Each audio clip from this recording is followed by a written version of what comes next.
ఈరోజు మనం చూసాము నారా చంద్రబాబు నాయుడు గారు ఆయన నారా ఏంటి నారా హమారా అన్నారు.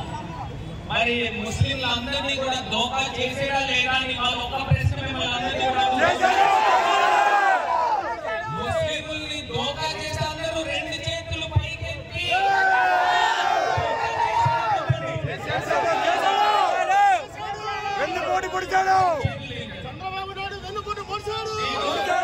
ఇవాళ ఒక్కటే అంశం చెప్తా ఉన్నా. ఇవాళ కేంద్ర ప్రభుత్వము మైనారిటీ గవర్నమెంట్ అంటే అబ్సల్యూట్ గవర్నమెంట్ లేదు. 273 ఎంపీలు ఉంటేనే ఇవాళ కేంద్ర ప్రభుత్వం నిలబడుతుంది. చంద్రబాబు నాయుడు గారికి పవన్ కళ్యాణ్ గారికి ఉన్న ఎంపీలని మద్దతు ఉపసంహరిస్తే గవర్నమెంట్ పడిపోయే పరిస్థితులు ఉన్నాయనేది ప్రతి ముస్లిం సోదరుడు కూడా గుర్తుపెట్టుకోవాలి.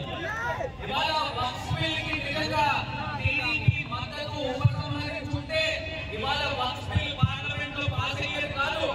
కేవలం మనకందరికీ కూడా మోసం చేసిన వ్యక్తి నారా చంద్రబాబు నాయుడు గారి అనే అంశాన్ని ప్రతి ముస్లిం సోదరుడు కూడా గుర్తుపెట్టుకోవాలి.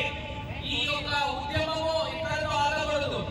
రాష్ట్ర వ్యాప్తంగా ప్రతి గ్రామంలోనూ ప్రతి నగరంలోనూ జరగాలి. రాష్ట్రాలు దాటి కేంద్ర ప్రభుత్వానికి ఆ వేడి తగిలే విధంగా ప్రతి ముస్లిం సోదరుడు కూడా ఉద్యమించాలి అని ఈ సందర్భంగా తెలియపరుస్తూ వైఎస్ఆర్ కాంగ్రెస్ పార్టీ జగన్మోహన్ రెడ్డి అందరికీ కూడా తెలుసు.